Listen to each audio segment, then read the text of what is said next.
कैसे हमारे जन्म होने से लेकर हमारे मरने तक टैक्स पे टैक्स सरकार हमसे वसूलती है। बच्चे के पैदा होने से पहले, उसकी आंखें खुलने से पहले जो उसको वैक्सीन लगती है उस पर 5% जीएसटी लगता है। जिस अस्पताल में बच्चा पैदा होता है उस हॉस्पिटल के कमरे के चार्जेस पर अगर 5,000 रुपए से ज्यादा का कमरा हो तो 5% जीएसटी लगता है। बचपन में बेबी फूड जो खरीदा जाता है उस पर 12 से 18% जीएसटी, डाइपर जो खरीदा जाता है उस पर 12% जीएसटी, बेबी स्ट्रोलर पे 5 से 12% जीएसटी, और जो खिलौने बच्चे को दिए जाते हैं उन खिलौनों पर भी 12% जीएसटी लिया जाता है। तो स्कूल जाने पर यूनिफॉर्म से लेकर जूतों, स्कूल बैग, लंच बॉक्स सब पर जीएसटी लगता है। 12% जीएसटी नोटबुक पर लगता है, 18% जीएसटी स्टेशनरी आइटम पर लगता है। और उसके बाद अगर कोई एक्स्ट्रा करिकुलर एक्टिविटी बच्चे को करनी हो, कोई म्यूजिक क्लास करनी हो या फिर कोई स्पोर्ट्स कोचिंग की क्लास वो ले ले, उस पर भी 18% जीएसटी देना पड़ता है। प्राइवेट ट्यूशन ले तो उस पर भी जीएसटी, और पहली साइकिल जो बच्चा खरीदता है उस पर भी 12% जीएसटी देना पड़ता है।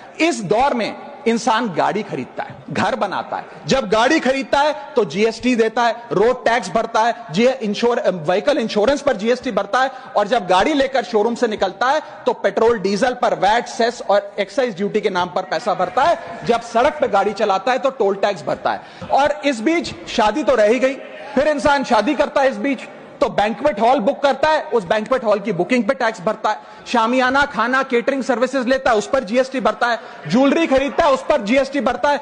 कपड़ा, शेरवानी सिलवाता है, कुर्ता पजामा, सूट पैंट, उस पर जीएसटी भरता है। यहां तक कि वेडिंग इन्विटेशन से लेकर ब्राइडल मेकअप से लेकर हनीमून के ट्रैवल तक हर चीज पर सरकार आपसे जीएसटी वसूलती है। जब कोई इंसान मरता है तो उसके अंतिम संस्कार में देसी घी, चंदन वुड, नारियल, इत्तर जैसा सामान इस्तेमाल होता है, उस पर भी जीएसटी लगता है। और जब उसके मरने के उपरांत अखबार में ऑबिचरी की इश्तेहार छपाया जाता है, उस पब्लिकेशन ऑफ ऑबिचरी न्यूज़पेपर पर भी 5% सरकार जीएसटी लेती है। और मरने के बाद जब प्रॉपर्टी उसके बच्चों को या परिवार वालों को दी जाती है, उस म्यूटेशन पर भी सरकार आपसे ड्यूटी सेस लेती है।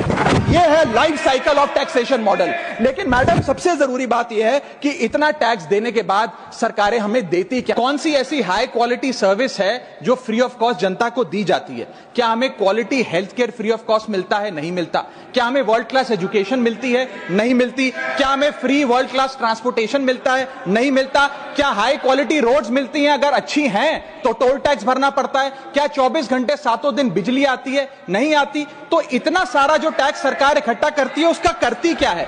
इसीलिए मैं कहना चाहता हूं that we in India pay taxes like in developed countries to get services like in sub Saharan countries.